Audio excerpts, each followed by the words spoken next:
ونعوذ بالله من شرور أنفسنا ومن سيئات أعمالنا من يهده الله فلا مضل له ومن يضلل فلا هادي له ونشهد أن لا إله إلا الله وحده لا شريك له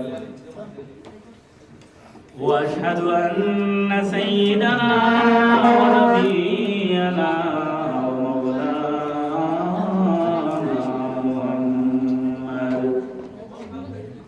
أرسله بالحق بشيرا ونذيرا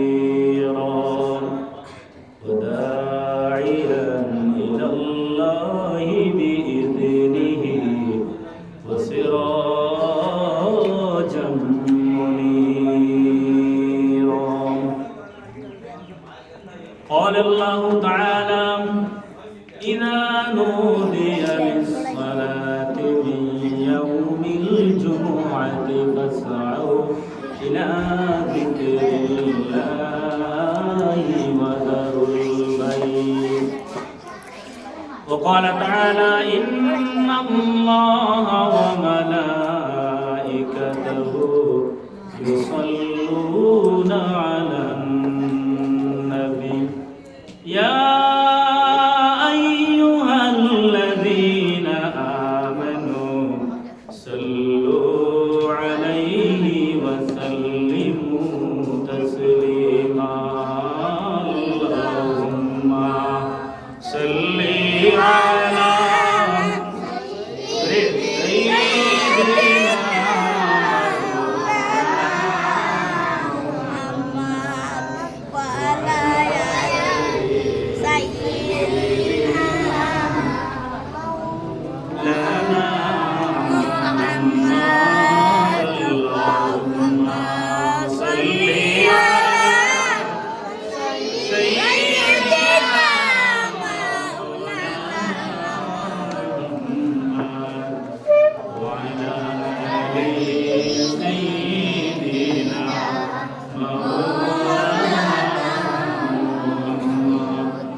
সম্মানিত কুররা আযম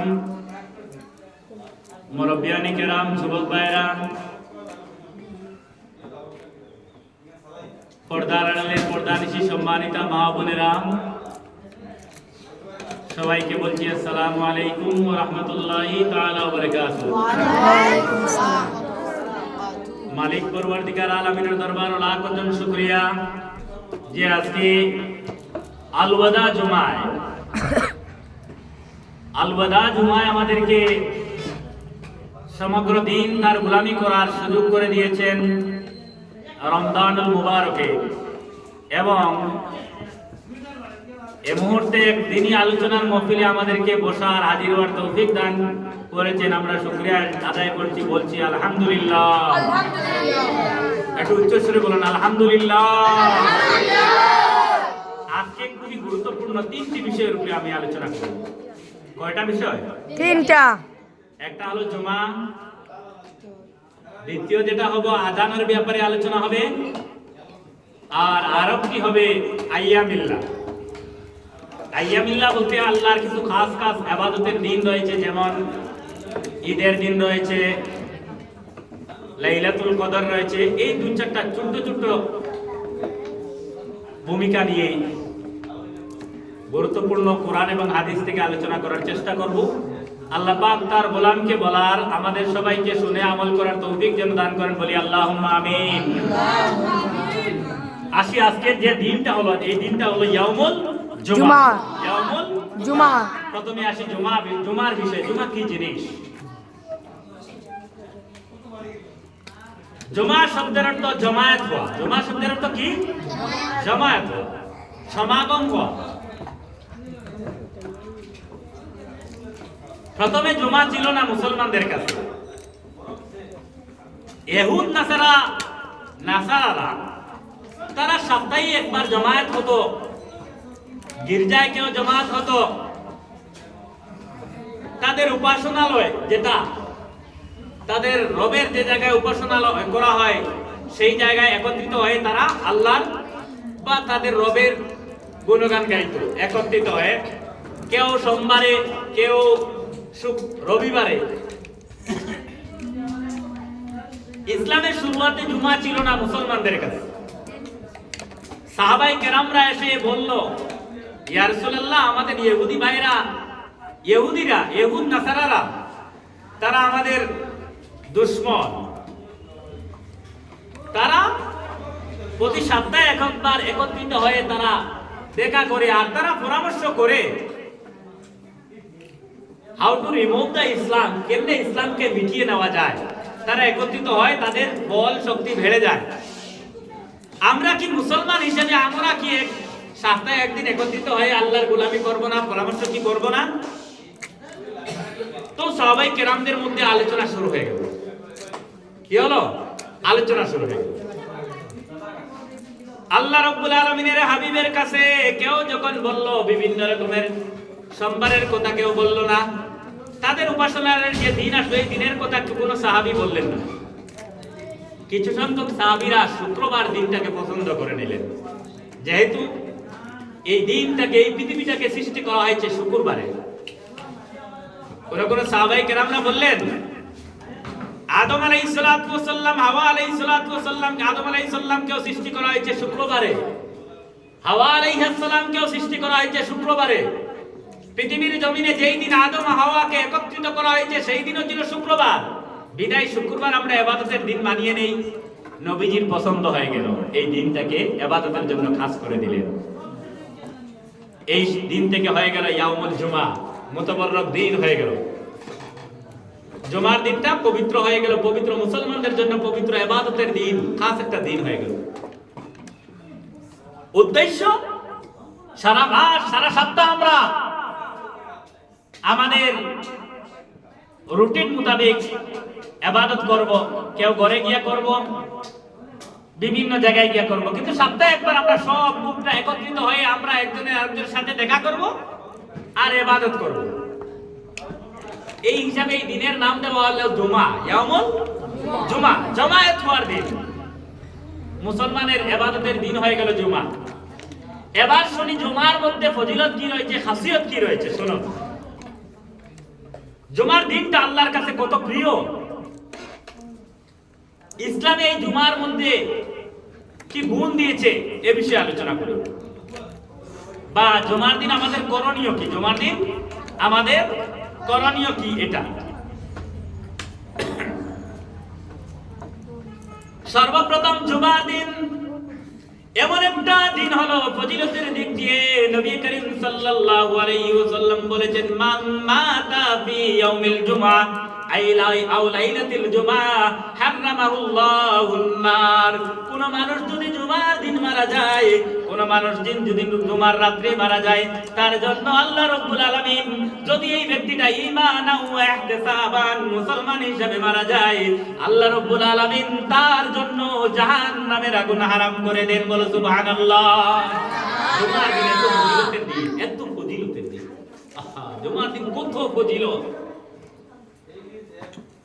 বিশ্বনবী মুহাম্মদুর রাসূলুল্লাহ সাল্লাল্লাহু আলাইহি ওয়াসাল্লাম বলেন, যদি কোন মানুষ জুমার রাত্রে যদি ফজরের যখন জুমার আযান হয়ে গেল, সুবহে সাদিকের সময় যদি কোনো মানুষ বলে আস্তাগফিরুল্লাহ আল্লাযী লা ইলাহা ইল্লা হুয়াল হাইয়ুল কাইয়্যুম ওয়া আতুবু ইলাইহি, এই কথা যদি তিনবার কোনো মানুষ সুবহে সাদিকের মতো সময় যদি জুমার দিন পড়ে, নবীজি বলছেন কোন ব্যক্তি যদি জুমার দিন সুবহে সাদিকের সময় ফজরের আগে যদি এই কথাটা পড়ে আস্তাগফিরুল্লাহ আল্লাযী লা ইলাহা ইল্লা হুয়াল হাইয়ুল কাইয়্যুম ওয়া আতুবু ইলাইহি, তিনবার পড়ার কারণে আল্লাহ রাব্বুল আলামিন এই ব্যক্তির জীবনের সব গুনাহগুলিরে নেকি দিয়া পরিবর্তন করে দেয়। বলো সুবহানাল্লাহ। তাহলে জুমার দিনের ফজিলত আছে না? আলাদা একটা ফজিলত জুমার দিন। শুধু তিনবার সুবহে সাদিকের সময় যদি কোনো মানুষ এই কথাটা পড়ে আল্লাহ পাক তার জীবনের সব গুনাহ শুধু মাফ করে না, গুনাহগুলিকে নেকি দিয়া বদলাইয়া দেন। সুবহানাল্লাহ। এবার শুনো জুমার দিনকের সুন্নাত কি হলো। এই দিন মুসলমান ভাইরা তোমাদের জন্য কিছু সুন্নাত নবীজি বলে দিয়েছেন। জুমার দিন সর্বপ্রথম সুন্নাতটা হলো আপনি সর্বপ্রথম ঘুম থেকে আগে আগে উঠা জুমার দিন কোন সুন্নাত। আপনি ভাই সব ঘুমিয়ে পড়েন, ফজরের আজান শুনে ওঠেন জুমার দিন, অন্ততপক্ষে জুমার রাত্রেও, আগামীকালকে শুক্রবার জুমার দিন আপনি অন্ততপক্ষে তাহাজ্জুদের নামাজে রক্তে উঠে তাহাজ্জুদের নামাজ পড়াটা সুন্নাত। জুমার দিন সুন্নাত হলো আগে আগে ঘুম থেকে উঠা। মনে রাখবা আমি যে কথাটা বলছি কোরআন এবং হাদিস থেকে বলছি। নবীজি বলেছেন জুমার দিনের প্রথম সুন্নাত হলো আগে ঘুম থেকে উঠা। 2 নম্বর জুমার দিন কোন সুন্নাত হলো ফজরের নামাজটা যেটাই যাও না কেন মসজিদে জামাতে নামাজ আদায় করা। এটা একটা সুন্নাত জুমার দিন।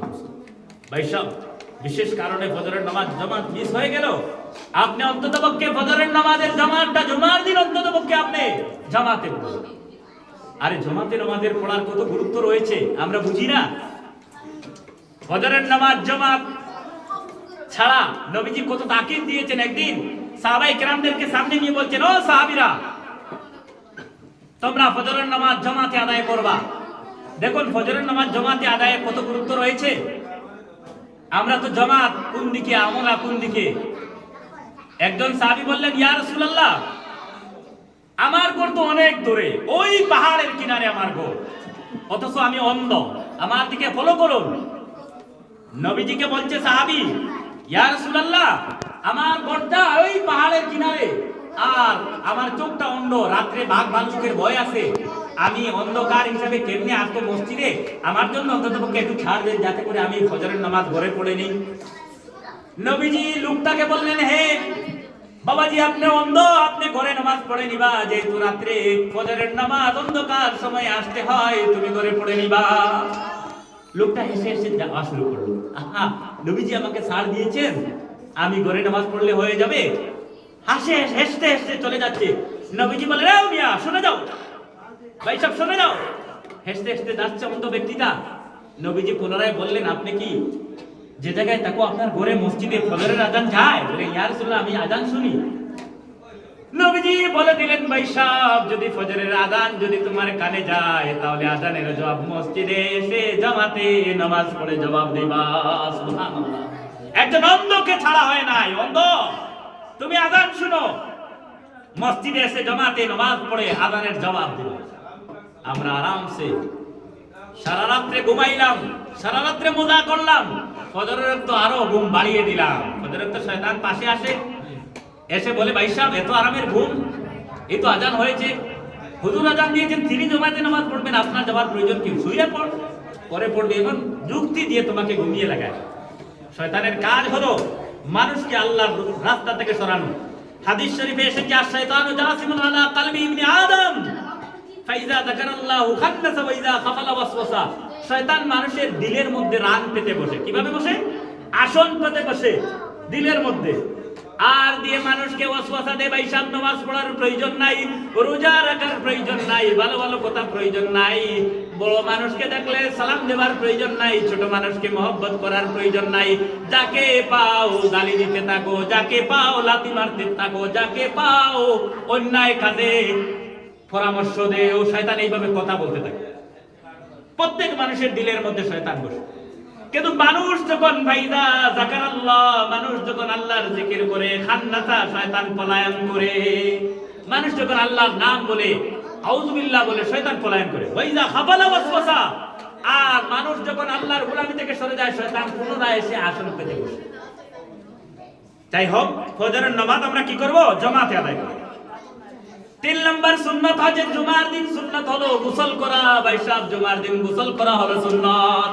জুমার দিন গোসল করা কি সুন্নাত? প্রত্যেক মুসলমান নরনারীর জন্য জুমার দিন গোসল করা নবীজি সুন্নাত করে। 4 নম্বর জুমার দিন কোন সুন্নাত হলো ভালো পোশাক পরিধান করা। ভাই সাহেব জুমার দিন কোন জন্য অন্ততপক্ষে ভালো একটা পোশাক আপনি বাছাই করে রাখবেন, এই পোশাক দিয়ে আমি নামাজ পড়ব। এই পোশাক আপনি জুমার দিনের নামাজের জন্য আপনি ধার্য করেন। অনেক সময় মানুষেরা বলে, হুজুর আপনার এত কাপড়, এটার যাকাত দিবেন না। ভাই সাহেব আমার এই কাপড় দিয়ে আমি জুমার নামাজ পড়ি, এই কাপড় দিয়ে জোহরের নামাজ পড়ি, এই কাপড় দিয়ে আমি আসরের নামাজ পড়ি, এই কাপড় দিয়ে আমি মাগরিবের নামাজ পড়ি। এই চিন্তা নিয়ে যদি আপনি যত বেশি কাপড় রাখবা তত বেশি সওয়াবের মুস্তাহিক হবা। বলো সুবহানাল্লাহ। কিয়ামতের দিন কাপড় তোমাকে সাক্ষী দিবে, আল্লাহ এই যে এই পোশাক দিয়ে আমাকে জুমার নামাজ 50 দিন জুমার নামাজ পড়েছে বেচারা, আমাকে জান্নাতে দিবা, তাকে জান্নাতে দিবা না, তোমার কাপড় বলবে। সুতরাং ভালো পোশাক রাখবা, জুমার দিন জন্য অন্তত একটা ভালো পোশাক রাখবা। কাজকর্ম করবা, প্রত্যেক পোশাক নিয়ে জুমার দিন জন্য একটা পাঞ্জাবি খরিদ করে রাখুন। যেহেতু নবীজি পাঞ্জাবি পছন্দ করতেন, জুব্বা পছন্দ করতেন, একটা জুব্বা কিনে রাখেন, সবুজ অথবা সাদা নবীজির পছন্দের কাপড় কিনে রাখেন, যাতে করে আমি জুমার নামাজ পড়বো। ফায়দা কি হবে?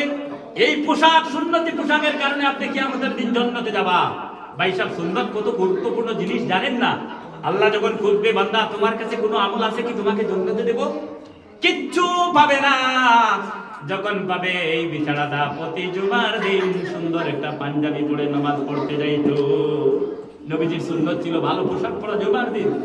আল্লাহ পাক বলে এই তো পাইয়া গেছে তোমাকে ছাড়া। এ বেটা, কেন জাহান্নামে যাবি তুই? আস, তোর নামে আল্লাহ জুমার দিন পাঞ্জাবি পরে প্রতিদিন নামাজ পড়তে গিয়েছিল। এটা তো নবীজির সুন্নত ছিল। নবীজির সুন্নত আদায় করে যা জান্নাতে, তোকে মাফ করে দিলাম, জান্নাতে যা। বলো সুবহানাল্লাহ। এই হলো সুন্নতের কল্যাণময় কিয়ামতের দিন। আমার ভাইরাম, নবীজি আরো বলেছেন 5 নম্বর জুমার দিন কোন সুন্নাত হলো শরীরে খুশবু ব্যবহার করা, আতর ব্যবহার। জুমার দিন একটা আতর কিনে রাখবা। জুমার দিন আপনি আতর যেন শরীরে লাগিয়ে যান, কারণ নবীজি জুমার দিন আতর নিজে লাগাইতেন, আর পাশে যিনি থাকতো তাকেও আতর বন্টন করতেন। খুশখবরি বন্টন করা, আতর। আমার কথাগুলো আপনারা বুঝতেছ? জুমার দিন কোন সুন্নাত আতর ব্যবহার করা। আরে ভাই সাহেব, শ্বশুর বাড়িতে যে আতর ব্যবহার করবা তা সুন্নাত নয়। সুন্নাত হচ্ছে জুমার দিনের জন্য আপনি আতর ব্যবহার করুন। এটা নবীজি বলেছেন, আমি বলছি না। এই খুশবুর কারণে ফায়দা কি হবে? ব্যাখ্যায় লিখেছেন, কিয়ামতের দিন আমি বলেছিলাম আল্লাহ পাক এক হাওয়া ছেড়ে দিবে, যে হাওয়া সংগ্রহ করে আপনি জান্নাতের দিকে যাবে, গুনাহগাররা জাহান্নামের দিকে যাবে। যারা আতর ব্যবহার করে জুমায় যায় তারা জান্নাতি হাওয়া শুনবে, জান্নাতি হাওয়ার দিকে ফলো করে জান্নাতি খুশবু পেয়ে পেয়ে তারা জান্নাতে চলে যাবে। বলো সুবহানাল্লাহ। নবীজি আরো বলেছেন, ভাই সাহেব, তোমার মসজিদ যত দূরে হই না কেন, জুমার দিন পয়দল পায়ে হেঁটে হেঁটে মসজিদে যাবা, এটা তোমার জুমার দিন কোন 6 নম্বর সুন্নাত। কয় নম্বর সুন্নাত? জুমার দিন পায়ে হেঁটে হেঁটে জুমায় যাবাটা সুন্নাত। কারণ নবীজি বলেছেন, জুমার দিন তুমি যখন গোসল করে আতর খুশবু মেখে সুন্দর পাঞ্জাবি পরে ঘর থেকে মসজিদের উদ্দেশ্যে যখন রওনা দিবা, যতটা কদম দিবা প্রত্যেকটা কদমে কদমে আল্লাহ রাব্বুল আলামিন এক একটা নফল ইবাদতের সওয়াব লিখে দেন। বলো সুবহানাল্লাহ। এই হলো জুমার দিন কোন 6 নম্বর সুন্নাত। পায়ে হেঁটে মসজিদে যাবা। আমার গাড়ি আছে, আমি গাড়ি নিয়ে যাবো না ভাই সাহেব, সব কম পাবা, সব কম পাবা। সবের যদি মালিক হতে চাও, কদমে কদমে সব হাঁটো, পায়ে হেঁটে মসজিদে যাও। নবীজির সুন্নাত। যত বেশি কদম দিবা তত বেশি সওয়াব পাইবা ভাই সাহেব। হাদিস শরীফে এসেছে, পায়ে যাইতে যত দূর যাবা তত বেশি সওয়াব পাবা। হেঁটে হেঁটে যাবা, চেষ্টা করো, বৃদ্ধ হলে লাঠি নিয়ে যাবা। এটা জুমার দিন কোন সুন্নাত। নবীজি আরো বলেছেন, 8 নম্বর জুমার দিন কোন সুন্নাত হলো ইমাম সাহেবের পাশে বসে নামাজ পড়া, ইমাম সাহেবের পাশে দাঁড়ানো চেষ্টা করো। এটাও কিন্তু সুন্নাত। ইমাম সাহেবের পাশে যে দাঁড়াবে তার যে সওয়াব, আর মসজিদের বাইরে দরওয়াজার কিনারে যিনি নামাজ পড়বেন সওয়াব কিন্তু সমান নয়। হাদিস শরীফে এসেছে, জুমার দিন কোন ব্যাপারে বলা হয়েছে, যিনি সর্বপ্রথম আসবেন তাকে উটের সওয়াব দেওয়া হবে। এটা গ্রাম্য কথা বলছি না, হাদিসের কথা বলছি। জুমার দিন যিনি প্রথমে আসবে তাকে কি এর সওয়াব দেওয়া হবে? একটা উটের সওয়াব দেওয়া হবে। তার মানে হলো একটা উট কুরবানি দিলে যতটুকু সওয়াব পাবা ততটুকু আপনাকে দেওয়া হবে। তার পিছন লাইনে যিনি জুমার দিন ইমামের পিছনে তাকে একটা মহিষ অথবা একটা গরুর সওয়াব দেওয়া হবে। গরু কুরবানি করলে মহিষ গরু। তার পিছনে যারা যাবে একে দুম্বা দেওয়া হবে, তার পিছনে যে যাবে ছাগল দেওয়া হবে। এইভাবে করে করে মুরগি পর্যন্ত সওয়াব দেওয়া হয়। সুতরাং যে আগে যাবা বেশি সওয়াব পাবা, যে আগে যাবা কি পাবা? সওয়াব। 9 নম্বর জুমা, 8 নম্বর জুমার জুমার দিনকুর ফজিলত হলো, জুমার দিনকুর সুন্নাত হলো দিল দিয়া ইমাম সাহেবের খুতবা, ইমাম সাহেব যে খুতবাটা দেন এই খুতবাটা দিল দিয়ে শুনুন। দেখো ভাই সাহেব, অনেক সময় আমরা জুমার সময় জুমার খুতবা চলছে আর ভাই সাহেব গেলেন, চৌধুরী সাহেব একটু দেরি করে যাবেন, কারণ সব মানুষ যখন মসজিদে ভিড় হয়ে যায় তিনি তখন নামাজীদের কাঁধে ঠেলে ঠেলে ঠেলে ঠেলে মসজিদে যাওয়ার অভ্যাস। তিনি শেষ সময় গেলেন আর ইমাম সাহেবের দিকে খুতবা, আরে সুন্নতে মুআক্কাদা রয়ে গেছে, সুন্নতে খাড়া হয়ে গেলেন। জুমার জন্য যখন আজান হয়ে যায়, খুতবার জন্য যখন আজান হয়ে যায়, তখন আপনি সুন্নত আর পড়তে পারবেন না, নিষিদ্ধ আপনার জন্য। খেয়াল রাখবা আমার এই মাসলাটা। ইমাম সাহেব খুতবার জন্য মিম্বরে দাঁড়িয়েছেন, এদিকে মিম্বরের সামনে একটা আজান হয় না, আজান হয়ে চলে, জুমার আজান এটাকে বলা হয়। জুমার আজান হয়ে গেল, এই সময় আপনি স্টপ, সুন্নাত পড়তে পারবেন না, বন্ধ। আপনার খুতবা শোনা ওয়াজিব। এই খুতবার মধ্যে 2 রাকাত সুন্নাত নামাজের সওয়াব লেখা হয়েছে। এই খুতবা শোনাটা কি ওয়াজিব, খুতবা শুনবা। যত সময় ইমামে খুতবা দিবা, খুতবা শুনবা, কিছু বুঝো চাই না বুঝো, যত সময় খুতবার দিকে ইমামের মুখে তাকাইবা তত সময় পর্যন্ত আপনার গুনাহগুলা জোরে জোরে পড়বে, বলো সুবহানাল্লাহ। এর 2 গুরু মানুষের চেহারার দিকে তাকালে গুনাহ মাফ হয়, মা বাপ এবং আলিমদের চেহারার দিকে তাকাইলে গুনাহ মাফ হয়, সুবহানাল্লাহ। আর একটা ঘর পৃথিবীর জমিনে রয়েছে বাইতুল্লাহ, মসজিদের ঘরে, কাবা শরীফের ঘরে, মসজিদের ঘরের দিকে তাকাইলে, এই দেওয়ালের দিকে তাকাইলে সওয়াব হয়, এটা আল্লাহর ঘর। মা বাপের চেহারার দিকে তাকাইবা, গুনাহ মাফ হবে। আর প্রত্যেক স্বামী তার স্ত্রীর দিকে তাকাইলে গুনাহ মাফ হয়, আর স্ত্রী তার স্বামীর দিকে তাকাইলে কি হয়? গুনাহ মাফ। আল্লাহ নবী বলেছেন। আমার ভাই সব খুতবা সহকারে শুনবা। 9 নম্বর সুন্নাত হলো যখন ইমাম সাহেব খুতবা দেখেন তখন চুপ মেরে কথা বলবা না, চুপ মেরে আমরা বসে থাকবো। অনেক সময় খুতবার সময় সাদা শুরু করা দেওয়া হয়, এটা জায়েজ নয়।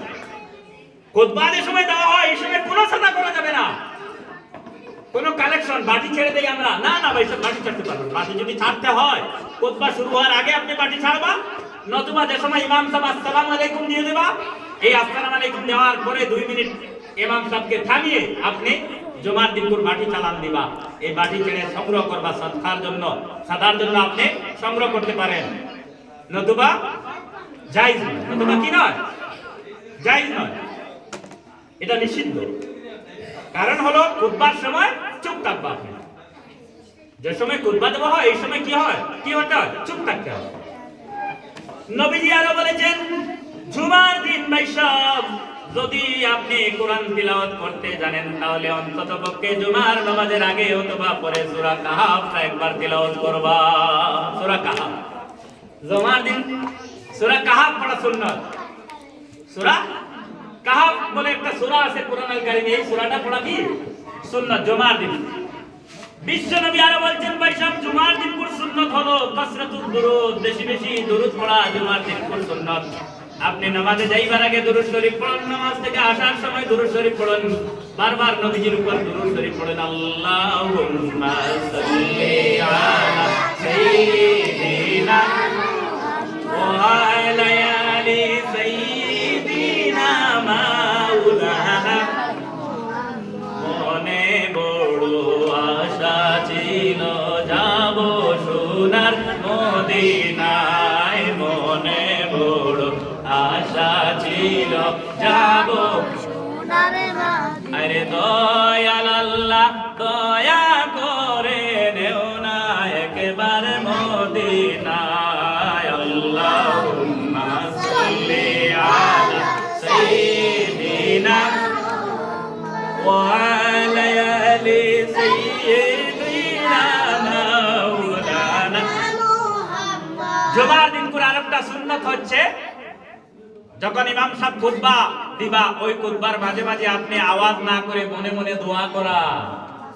হাদিস শরীফে এসেছে জুমার দিন একটা সময় আছে যে সময় সবচেয়ে বেশি দোয়া কবুল হয়।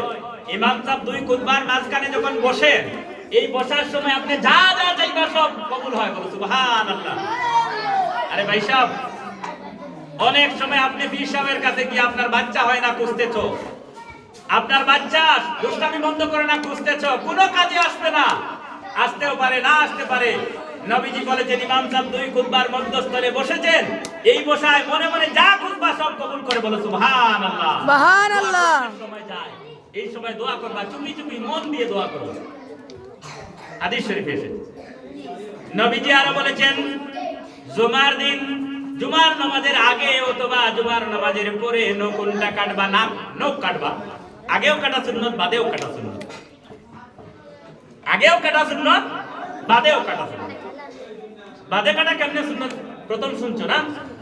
বাদে কাটা সুন্নাত এই ধরুন, যেহেতু আল্লাহ পাক বলেছেন, নবীজি বলেছেন, মানুষ কিয়ামতের দিন সমগ্র শরীরের অঙ্গ সাক্ষী দিবে এই মানুষটা এই ইবাদত করেছে। আমি যদি জুমার নামাজের আগে নখগুলা কেটে ফেলি, চুলগুলা কেটে ফেলি, অন্ততপক্ষে এই চুল তো আর সাক্ষী দিতে পারবে না নামাজ পড়েছি জুমার দিন। নখটা সাক্ষী দিবে না জুমার নামাজ পড়েছে। হ্যাঁ, পরিষ্কার করে আপনি নামাজ পড়ে এসে কাটুন। অন্ততপক্ষে এই নখগুলা আল্লাহর দরবারে সাক্ষী দিবে, আল্লাহ আমাকে এই আলুদা জুমা পর্যন্ত আমি তার সাথে ছিলাম, জুমার নামাজ পড়েছে, পরে আমি আর জানি না। বলে সুবহানাল্লাহ। আমার কথাটা বুঝতেছো? এই জুমার দিন নখ, আজকে জুমার নামাজ নখ সাথে নিয়ে পড়েছো, জুমার নামাজের পরে কেটে দিলা, কিয়ামতের দিন জুমা এই নখগুলা বলবে, আল্লাহ রমজানুল মুবারকের আলওয়াদা জুমা পর্যন্ত সাক্ষী দিচ্ছে, সে আমাকে দিয়ে জুমার নামাজ আদায় করেছে, পরের খবর আমি ভালো জানি না। আল্লাহ, কথাটা বুঝতেছো? সুতরাং অনেক সময় মুফাসসিরিনে কেরাম বলছেন, যদি বেশি লম্বা না হয় প্রতি জুমার নামাজের পরে কাটবা, একটা সাক্ষী থাকবে আপনার সাথে। যেহেতু এটা আমরা পলায়ন করে হালিয়ে দিই, চোখগুলা চুলগুলা কেটে শরীর থেকে বিচ্ছিন্ন করি, নখগুলা বিচ্ছিন্ন করি, এটা যেন সাক্ষী হয়। আমার কথাটা বুঝতে পেরেছো? হ্যাঁ, আগেও কাটা সুন্নাত, আগেও কাটা সুন্নাত। যদি বিশ্রী হয়ে যায় জুমার দিন পরিষ্কার হওয়ার জন্য আগেও কাটা সুন্নাত। হ্যাঁ, আপনি রেগুলার কাটেন, জুমার পরে কাটা থাকছে ভালো সুন্নাত। আমার নবীজি আরো বলছেন, এই জুমার দিন যখন আযান হয়ে যায়, ও দুনিয়ার মানুষেরা, জুমার ইযান উদিয়া লিস-সালাতি মিন ইয়াউমিল জুমআ, জুমার দিন যখন আযান হয়ে যায়, পৃথিবীর সব গুরুত্বপূর্ণ কাজগুলা মুসলমানদের জন্য হারাম হয়ে যায়। ইযা উদিয়া লিস-সালাতি মিন ইয়াউমিল জুমআ, যখন জুমার জন্য বলা হয়, জুমার দিন আযান দেওয়া হয়, ফাসাউ ইলা যিকরিল্লাহি ওয়া যারুল বাই, সমগ্র ব্যবসা বাণিজ্য ছেড়ে মসজিদের দিকে দৌড়ো। আল্লাহ পাক বলেছেন, এই দিন तमाम পৃথিবীর উলামায়ে কেরাম একমত, तमाम পৃথিবীর উলামায়ে কেরাম একমত, জুমার আযান হওয়ার সাথে সাথে কি করাও, সব কাজ বর্জন করা ফরজ, মসজিদের দিকে চলে যাও। তারপরে আল্লাহ পাক বলেন, ভাই সাহেব জুমার দিন গিয়ে মসজিদে বসবা না। ফাইদা কুদিয়াতিস সালাতু ফান্তাশিরু ফিল আরদি, জুমার নামাজ পড়া হয়ে গেল, আর মসজিদে বসবা না, আর বসে সময় নষ্ট করবা না। ফান্তাশিরু ফিল আরদ, জমিনে বাড়িয়ে যাও, ব্যবসা বাণিজ্যে লিপ্ত হয়ে যাও, কাজকর্ম করো। আল্লাহ পাক বলেন নাই যে জুমার দিন সবকিছু ছেড়ে মসজিদে বসো, নামাজের জন্য যাও, নামাজ শেষ ভাগো মসজিদ থেকে। এখানে থাকার জায়গা নয়, এখানে বসার জায়গা নয়। ফরজের জন্য আমি মসজিদ বানিয়েছি, মসজিদে ফরজ আদায় করবা, ঘরে গিয়ে সুন্নাত আদায় করবা, সুন্নাত আদায় করার জন্য ঘর। নবীজি বলেছেন, ঘরগুলা যদি, এই ঘরগুলা সুন্নাত আদায় করার জন্য ঘরগুলা তোমরা নির্দিষ্ট করিও, আর মসজিদে গিয়ে ফরজ নামাজ পড়ো। মসজিদটাই ফরজ নামাজের জন্য বানানো হয়েছে। নবীজি বলেছেন, তোমাদের ঘরকে কবর বানিও না, কারণ কবর এই জায়গা যে জায়গায় কোনো নামাজ পড়া হয় না। তুমি লা তাজআলু বুয়ুতা আল কবর, তোমাদের ঘরগুলা কবর বানিও না, কারণ কবরে নামাজ হয় না, ঘরে নামাজ পড়ো। ভাই সাহেব, সব পুরুষেরা যদি মসজিদে নামাজ বাধ্য না, ইসলাম বলছে পুরুষেরা মসজিদে গিয়ে নামাজ পড়বে, তাহলে পুরুষের ঘরগুলা কি কবর হয়ে যাবে? এ ধরনের ইসলাম কি সুন্দরভাবে সিস্টেম করেছে, ফরজ নামাজ মসজিদে পড়ো, সুন্নাত নামাজ ঘরে পড়ো। কি সুন্দর নবীজি সিস্টেম করে দিয়েছেন, ঘরও আসো, ফরজ আদায় হোক মসজিদও চলো। এই হলো জুমার দিন ব্যাপারে আমি কথাটা বললাম। জুমার দিন ব্যাপারে যে কথাটা বললাম, আল্লাহ পাক আমাদের সবাইকে আমল করার তৌফিক দান করেন, বলি আল্লাহুম্মা আমিন। খেয়াল রাখবা, মসজিদটা ফরজ নামাজের জন্য খাস করা হয়েছে। এবার আসি আরেকটা জরুরি বিষয়ের আলোচনা। আমার আজকে যে দ্বিতীয় বিষয়, আযানের ব্যাপার। কি বিষয়?